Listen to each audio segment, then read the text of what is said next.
we are taking away the very thing that enables our children to thrive and to truly learn. You are putting a block on how they learn. You are taking away that one thing that would really allow children to excel.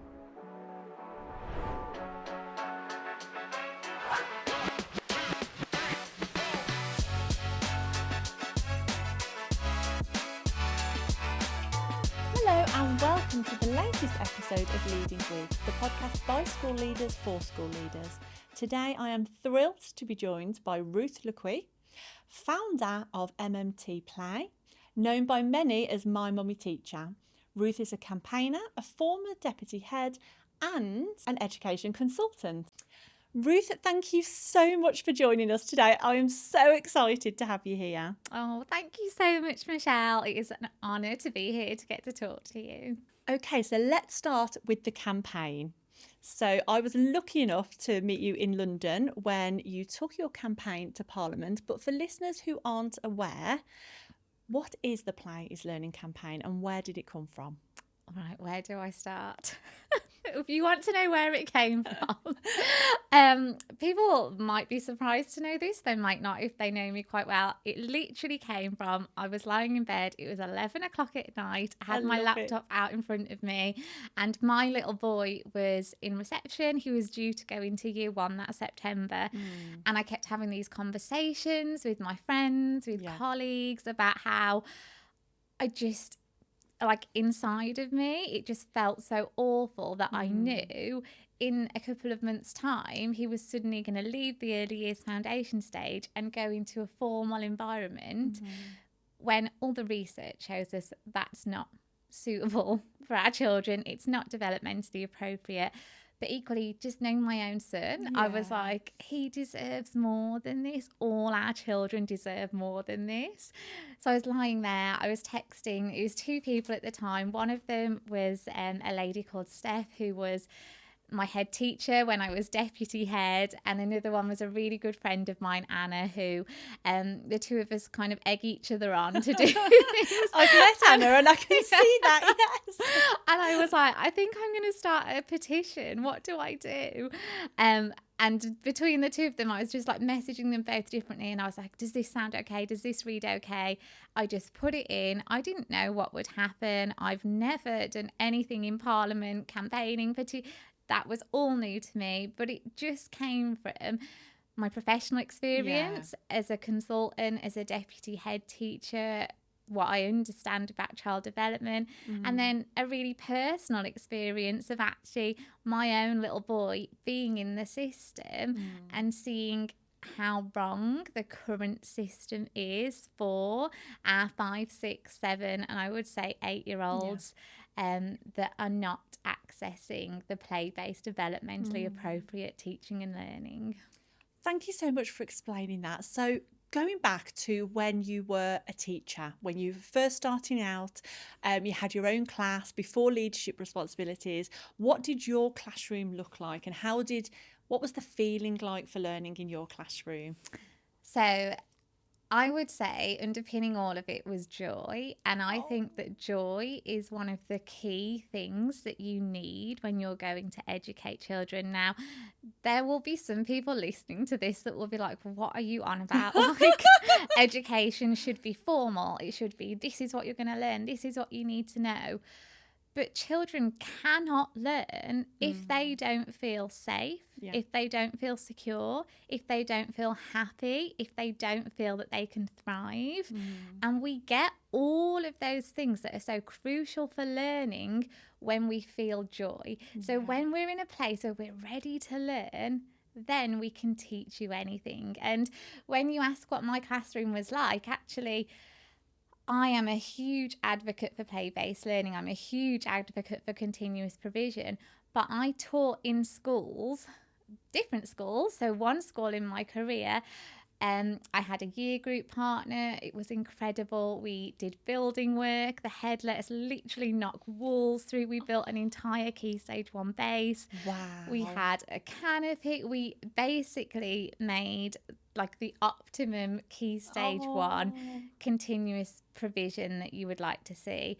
I then worked in other schools that were more formal, and I didn't have, I wasn't allowed, so to speak, to be that play-based. But I still made sure that the learning was engaging, that the learning was playful and as joyful as it could possibly be, so that the children were placed in the best way that they could be to learn. So there would be play everywhere. There would also be play. Joy everywhere. Joy. I love that you've used the word joy. Before coming to Twinkl, I was in teacher training, and thinking back, I don't think joy is a word we ever used when we were trying to teach our teachers of the future how to be in the classroom and how to describe a classroom environment. But it's just basic. It's something that just needs to be there. I know when my little girl started year 1, she came home and said, "Mummy, why don't we play anymore? When are we going to play?" And it's just the norm in so many schools that when children transition to year 1, play stops. There's more tables, everyone has a chair, we don't sit on the carpet as much. What would you say to the leaders, the teachers, the multi-academy trusts that say, actually, we need to be doing that in Key Stage 1. We need to be getting the children ready for year 2 in year 1, and it starts in year 1. So the first thing I would say is we need to stop focusing on getting children ready for the next stage. We need to allow our children to wallow in the developmental stage that they're at, and we need to allow them to be a year 1 child. We need to allow them to be a year 2 child, because there is probably not a teacher listening to this that would disagree with me when I say there are far too many children that have gaps in their knowledge. When we look at data, we've got almost 40% of children that are not hitting the expected standards at the end of year 6. Wow. Almost 40% of children. That is a huge amount. So we have to look at that and go, why? Why are we not getting that many children that are reaching where they should be? And I truly believe it's because we are rushing children through a system. We are taking what happens in secondary school and we are pushing it further and further down. We're expecting our children to do more. We're expecting them to be able to perform more, but we're not allowing them the time that they need to really cement understanding in their brain. We're not giving them the time to process, to revisit, to make sense, because actually how children do that is through play. So we're going to teach our children the things we have to teach children. They can't learn everything through play. We have to teach them certain things. But then it's crucial that we give them the opportunity to play in that continuous provision, in that environment that's been skillfully set up by a skilled teacher, so they can apply, so that these gaps that children have when all they're doing is sitting at a desk consuming and then having to regurgitate are forming, because they're never being able to get that learning into their sort of long-term memory. And, you know, when you look at the research, it's between 5 to 10% that a child can retain when they're being spoken at, like a lecture. That goes up to 90% of information when they're doing it through collaboration, coaching, play. The difference is huge. So why are we not doing it? What's the barrier? What's stopping schools from saying, right, that's it. When we go in on Monday, we're scrapping everything we know and we're having continuous provision in year 1, 2, possibly year 3 as well if needed. So some schools are doing it. Our amazing play-based schools, they absolutely are. And as part of the Plays Learning campaign, I've been visiting some. We've got case studies that people can go and look at if they want to. And every single one of those schools, the data speaks for itself. But again, it's not just the data, it's the well-being of the children, it's the well-being of the staff, it's the joy that you see, it's the learning environment that you go in there, and when you experience it, you're like, I don't know why every school doesn't have that. So that's a really good question when we're saying, well, why doesn't every single school have that? And I think there's a few reasons for this. The first one being that it's a change. So if all you've ever known is formal, traditional teaching, any sort of change, this is human instinct. It sounds scary. It is a lot of effort. You've got to want to do it. You are changing your pedagogy. You are changing the way that you think, the way that you do things in your school. And people default very often to what feels familiar, what they're used to doing. And so, you know, that innovation sometimes doesn't happen. But this shouldn't be innovative. There is over 50 years of research that shows us that this is crucial to children's development, to getting them to learn. We can look at countries around the world that have adopted this. Everybody talks about Finland, the Scandinavian countries, but actually if you look at China now, they've just essentially 360-degree turned their system on its head, because their kindergarten now protects play up to the age of 7. Wow. So why aren't we? So that's a really good question. And as a teacher, as a senior leader, as a professional in your school, you absolutely can do this. The only reason that we don't do this is because the system that we are in currently defaults to what they think is what children need. And people stick to what they've always known. Just because we've done something one way does not mean that that is the best way to do this, does not mean that that is what's right for our children. So this is why the campaign exists. The campaign is to make play-based learning statutory within Key Stage 1. And I think it's so important that it does become statutory so that it doesn't become a postcode lottery, because at the moment, some children are having the most amazing play-based learning in Key Stage 1. You could live 10 minutes down the road and absolutely have none. So it needs to become statutory so that it's not the thing that gets dropped off. And again, when you're asking me why doesn't it happen, it's really hard for me to answer without offending people. Because it doesn't happen, because the leaders of that school don't want it to happen. That is literally the answer, because actually everybody can make this happen.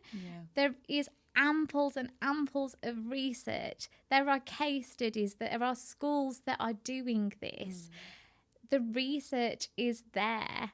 Go look at it, breathe it in, digest it, and understand that if at your practice, if your idea of education, of teaching, of learning is truly child-centred, is for the children, then I don't know why you're not doing it, because that is the best thing for our children.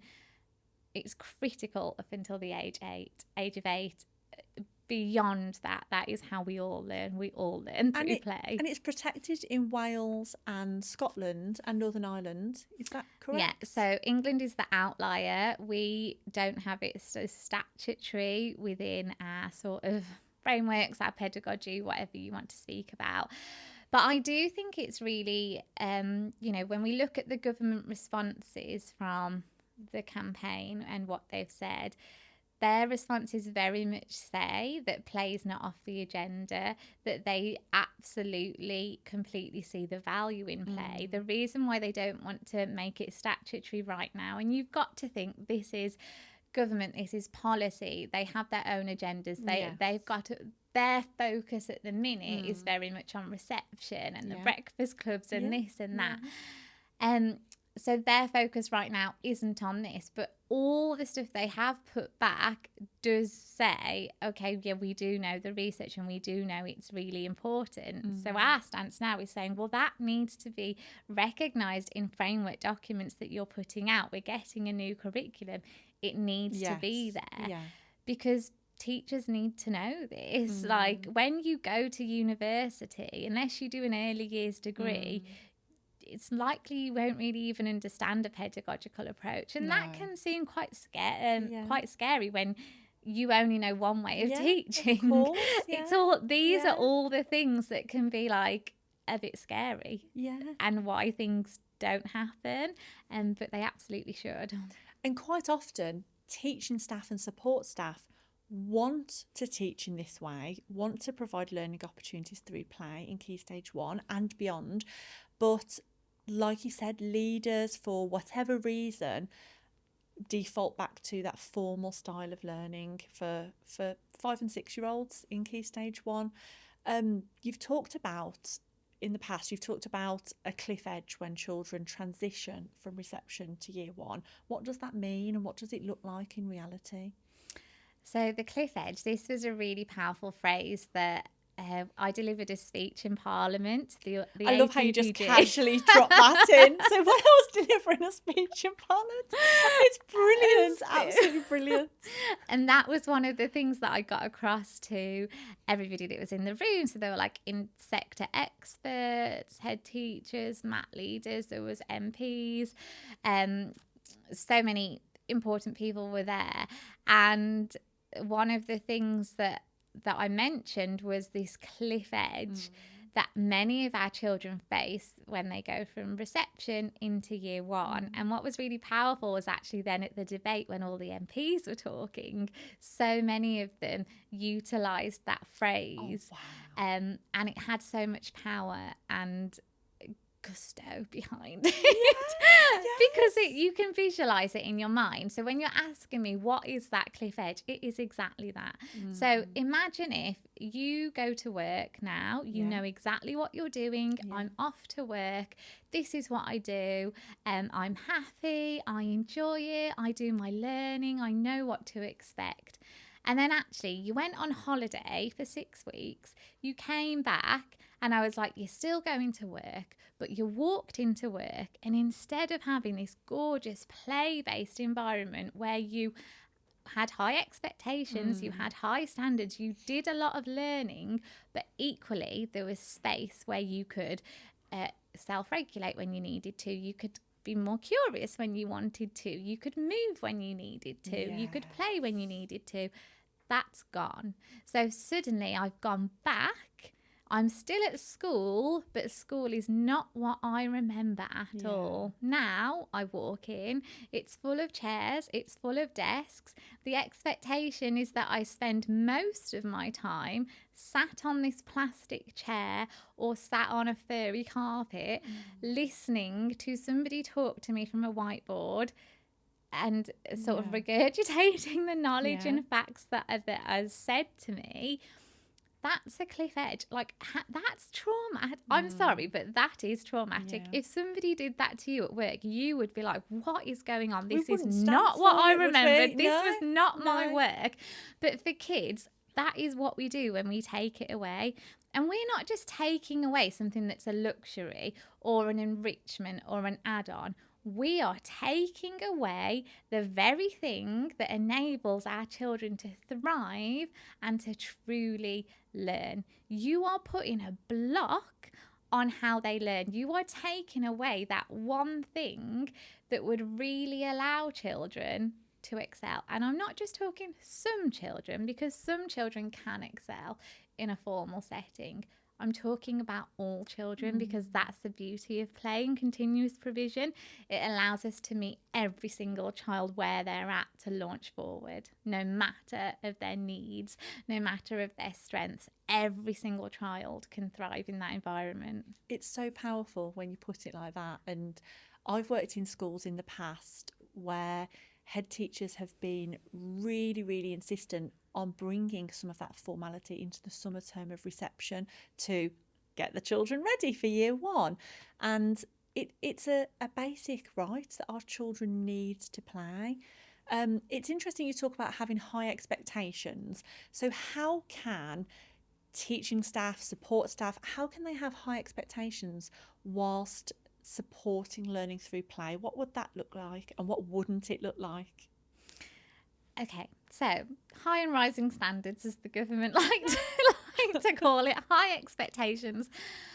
Why are you a professional, a teacher, if you don't have high expectations? Like, literally, this is our job for our children to get the absolute best out of them, and for every single unique individual talent to shine. If my child is coming into your classroom and the thing that they are tested on, assessed on every single day is, how well can you sit at your chair quietly? How well can you do this maths? How well can you do this English? Oh, we're learning in boxes. So now suddenly we're doing history, we're doing science, we're doing geography. If I'm going there and that's the only way that I'm being assessed as a child, my mental health is not going to be where it should be. My well-being is not going to be where it should be. I'm going to be turned off from learning because that style doesn't work for me. Whereas if I'm in a play-based setting, like in play-based classrooms, the learning never stops. And we don't just put a box around what our children can learn. Throughout the day, there is genuinely an opportunity for every single child, yes, to do their English, to do their maths, their reading, their science, but equally to do the thing that lights them up, to do the thing that makes them thrive, to feel like I have come to school today and I have done something that I'm proud of, that made me feel happy, that gave me that joy inside, that gives me my purpose. Yeah. And that's how you get high standards, because yes, I'm teaching the children what I need to do, but I'm not just focusing on one thing in a box. I'm teaching my curriculum is covered, but then through the continuous provision, through the environment, through the things that I've set up, it lifts the lid on what they can learn. If that child's really good at singing and dancing, they can go and do that. If that child's amazing at building things out of wood or woodwork, they can go and do that. If they are creative, they can go and make something or build something or showcase something, as well as their English and maths. That's high standards. High standards is not just, I can put this thing really neatly in a square digit on a maths book and I can perform that and that's all I can do. I can write the learning objective neatly in my book, like aged 5. Our children are so much more than that, and it is a complete misconception if people think all they do is play all day. They learn. They have guided teacher groups and they play, but play is not a bad word. Play is not a dirty word. Play is how children learn, and it extends the learning even further, because instead of children doing their work and then waiting to be spoon-fed what's going to come next, what am I going to be taught next, actually I can go and develop, I can go and learn, I can be curious, I can investigate. It never ends, and that's the beauty of it. That's true high standards. And true high standards is also seeing each child's individual talents and being able to allow them to flourish in those, not just the ones an adult wants. I absolutely love how your face lights up when you talk about play. It's infectious. I'm sat here just smiling and nodding. What you've described is what we know children need. Quite often when we look at an early years classroom, whether that's nursery or reception, and then a year 1 classroom, there's a big difference in terms of investment in resources. So quite often we don't have the staff that we have in reception. So we might not have a teaching assistant at all, or we might only have one for a few hours a day, and there are still 30 children. And usually, in a lot of cases, we don't have access to all of the wonderful role play areas, building blocks, all the things that we know and love about early years. What can teachers do to bring continuous provision into their classrooms if they've literally got nothing, if they don't know where to start? What can they do? And so this is where it's, when you're saying to me, why don't people do it, you know, that can be a barrier, but we mustn't let it be a barrier. And we must absolutely think about what play is and how we can get playful moments in on our journey. So if you're listening to this right now and you're like, okay, I want to become a play-based setting, we want to have more play in the classroom, we want our children to truly be able to thrive, but where do I start? When we think about play, there's almost like a pendulum of play. We've got our play at this end, which is like our free play. It's not directed. Our children are going there. They're playing, and we're not directing what they want to do. And then you've essentially got on the other end almost like your playful learning. So let's say, for example, I need to teach my children number bonds to 10. I might use playful learning to teach them number bonds to 10. So instead of getting a PowerPoint up and going, hi children, today we're going to learn our number bonds to 10, do a little draw, here's 2, what goes with 2, 8, can everybody do that? I might have the children with 10 bean bags and 2 hoops, and they've got to investigate how many different ways they can make 10. So actually we've got collaboration, we've got communication and language, we've got like critical thinking, we've got how you think mathematically, you can see it visually, you can manipulate it, understand it. You can have conversations with your friend. Actually, if you do it one way and they do it another way, okay, let's have a discussion about this. You convince me, why do you think it's that way and not this way? So much more can go on. It's practical. Those kids that need to move can move, and the movement will help them to learn. And we can do things like that. We can have like playful learning to sort of start us off. In terms of your environment, you can get things for free. Again, it's effort. Yes. But anything that is worth doing is effort and is hard, and you will start. I always compare it to like when you're at home and I'm suddenly like, do you know what? I think I'm going to move this room around. Yeah. And then you're like, you do it. And then all of a sudden you're like, what have I started? This is worse. This is worse than it was. I should have just left it. But you go through it and then you come out the other end and it will be so much better. But you have to go through that bit in the middle that's painful. And not be scared to make mistakes. 100%. Not everything you try will work straight away. Exactly. And that's okay. And that will happen, but you can. So just simplify it. You're not going to change the world overnight, but you can make changes. Go on Facebook sites, try and get things for free. Put a letter out to your parents. Think outside of the box. It doesn't need to be Instagram, Pinterest perfect. No. And actually with play, we want things like loose parts. You can get natural loose parts. You don't have to spend a fortune on things. Children actually love real life objects that they can manipulate, but just start and you can add to it. And just be a playful teacher, a playful adult, playful TA, whatever it is you're doing. Inject those moments of play into the children's day. It could be something as silly as snack time when they're lining up, I don't know, and they've all got their apples there that they're about to eat. Let's make it playful. Instead of eating our apples how we normally eat them, how could we eat them differently today? Getting them to just think a little bit creatively. Okay, so normally I bite this way, but today I'm going to bite that.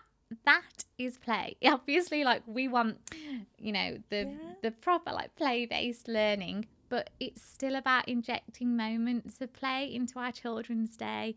So everyone can start. It doesn't cost anything to start. No, you've just got to be brave. You've just got to start. You've just got to go for it. And you've just got to think outside the box, recycle, reuse, go into like the back of those cupboards that no one has been in. I guarantee you will find things. Take tables and chairs out. Buy some clipboards. And go from there.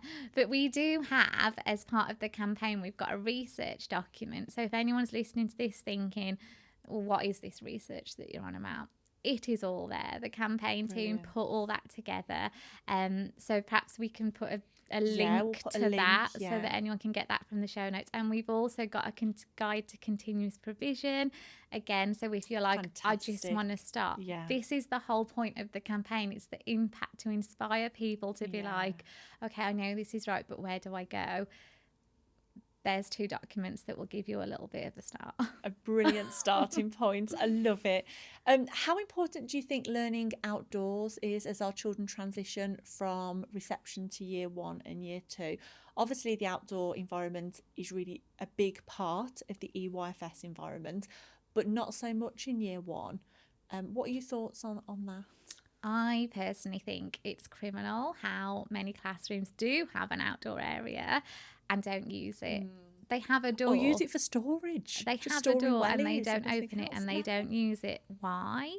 Like when I was at school, I can remember my favourite memories are when I was outside. Yeah. And why are we not using that? I know that I've spoken about this before, but our children spend less time outside than prisoners.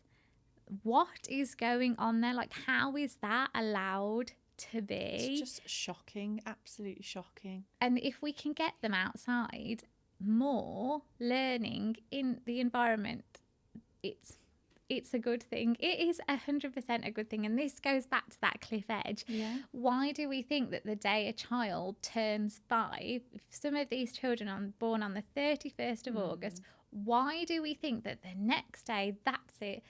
Suddenly, all that stuff that is protected in early years, they go into year 1 and it's like everything is forgotten. Suddenly, they don't need play. Suddenly, they don't need the outside. Suddenly, they don't need to move. Suddenly, absolutely not. This is not true. And we need to make a stand for our children of the future. If I was a Victorian and I went into probably about 80% of our schools, I would recognise it because there'd be tables, there'd be desks, there'd be a teacher at the front and there'd be a board.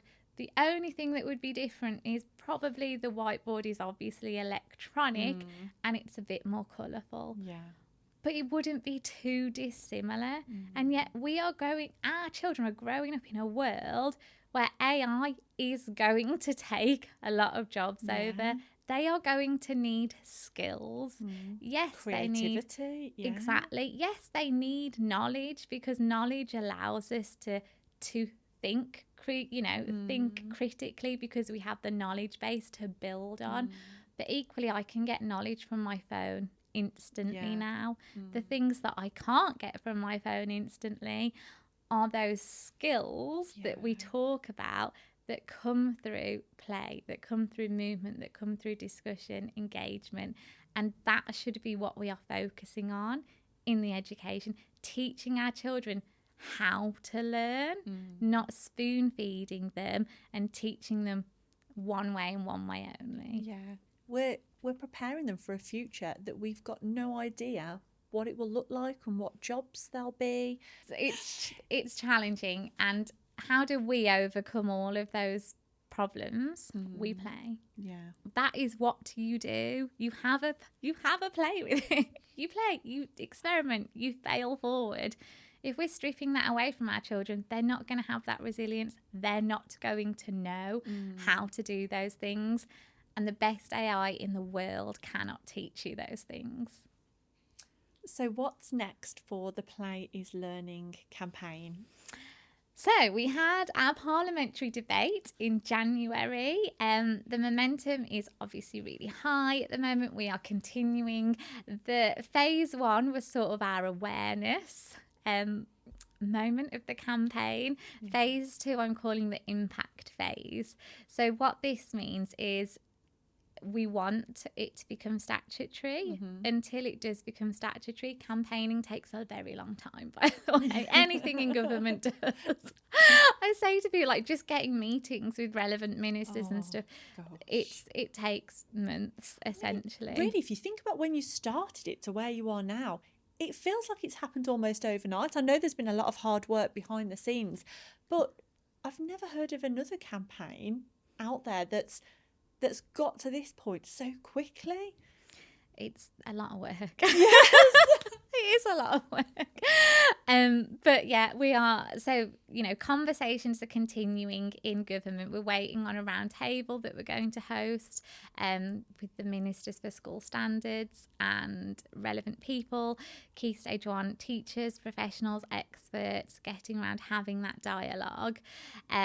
So there's stuff ongoing sort of behind the scenes, but also, like I was saying, it's about the impact and ensuring that teachers feel empowered to know actually it doesn't need to be statutory, we can do it anyway.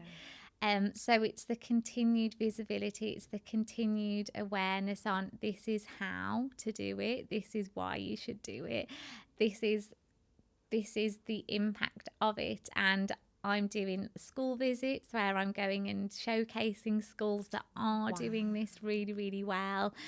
So we've got videos coming for that. We've got the case studies that I then write up. We've got 3 that are due to be published really, really soon. There's the podcast, which hasn't actually been released yet. It is coming soon. But again, it's all about showcasing and inspiring people to make play-based learning happen in Key Stage 1. So you guys can do it on the ground, and we'll continue working with government until this really does get on the agenda in the way that it should, so that our children in England are not left behind to all the other countries that we know already have play up until the end of age 7. All right. And we'll make sure that we link your website and all the campaign details when we publish this podcast. But if people want to support the campaign, what can they do to be more involved? So on the website, you can click Plays Learning Campaign, and that sort of gives you an overview. It tells you all the things that we do.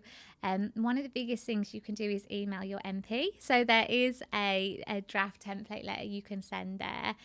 Email your head teacher, open that dialogue, open that conversation. Why are we not doing this? Use that research document I've spoken about. It is there for you. We have done the hard work. Use that. Go and have that conversation in your staff meetings. Get in touch with us. So on Instagram, I'm at My Mummy Teacher. Email us. There is like a whole little core team. Obviously you can do that by the website, because we always need other people to help, to get involved. The more that we can spread the message, the more awareness that we can make. And we've got the Move More and Play conference in June for teachers that are wanting to put the Players Learning campaign into action. It's going to be it's a full day of training, of your how-to, like your practicalities, really deep dive into sort of the neuroscience. And so people don't just think it's me going, oh yeah, she says there's all this there. And I'm like, yeah, there actually is. We're going to show it you all. That's going to be a fantastic day, isn't it? I love Absolutely it. I know. Great. We've got Dr. Will Zoppolini coming, there's Helen Batelli, there's Carrie Dyson. It's just going to be amazing, like the mix of people that are there and celebrating all things play-based learning. You just mentioned there parents emailing their head teachers. So lots of parents may not even know where to begin if they want to inquire about the transition to Key Stage 1 and what that looks like and what learning in Key Stage 1 looks like at their child's school. If I was a parent of a reception child where in the summer term, coming up to that cliff edge that you described, what can I do? How can I make sure my child is supported? So this is one thing that as a parent, so I'll switch from professional mum, I'm talking as a parent now, as a mummy. This is one thing that I know parents do struggle with because there are so many, over 100,000 people that signed 106,000 people that signed the petition that know that play is how our children learn. So if your child is going to a school that is more formal, it's a difficult pill to swallow because we all want the best for our children. You read the research, you know that's the best thing, but I'm having to send them somewhere that isn't implementing that. That's really hard. But you have to come to peace if that's something that you can't change right there and then, you have to sort of accept that. And I always say to people that we accept it, but we don't accept it. So we'll accept it, but we can start that conversation with the head teacher. We can start that conversation with the teacher. Use the template that I've got there. You're not criticizing, you're not challenging, you're just having that professional. How does play-based learning look in our school? You're asking those questions around it. And you can make home life as playful as possible. I'm launching I've been doing this week a challenge called the Parent Play Reset Challenge, and it's just all about those incidental moments, because I know for parents it can feel like play is something else to do. Like most people, there's already so much to do. It's overwhelming, everything's overscheduled, you can sort of default to a screen. The way society is right now does not support our children. Like when you think years ago they had so much more free play, they didn't have all the distractions that they have now, it's really hard. So just teaching parents about in moments that I always call it meaningful moments that are already happening that you can make more playful. So the one I was talking about yesterday was bath time. So our children are going in the bath, but let's take a whisk into the bath and see what play comes from that. And you can do that whether you've got a 6-month-old who's just going to look at that in an exploratory way, the sensory way, or whether you've got a 7 or an 8-year-old, and you can then start talking about, okay, so if I spin this way or that way, which way gets more bubbles? Do I get more bubbles if I spin up this end of the bath or that end of the bath? If you've got like a 6-year-old or a 5-year-old, the role play that might come out of that, this is from literally a simple whisk in the bath. But I could tell you how we could pretty much tick off every national curriculum subject there. Because again, this is how play works in your classroom. It's knowing your curriculum. If you know your curriculum inside out, which everybody should, you will see the moments, the opportunities to get that teaching through that playful environment. So yes, there is the parent membership that is there to help parents who would like their children to have more play. They're not in a formal setting, or they just want to help them anyway.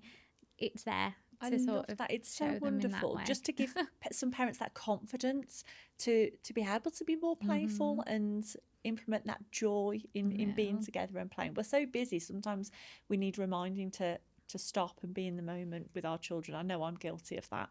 So fantastic to hear. Let's look ahead to the future.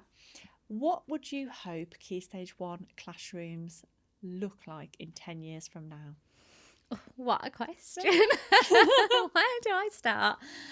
I hope that in 10 years from now, play-based learning is the norm in Key Stage 1.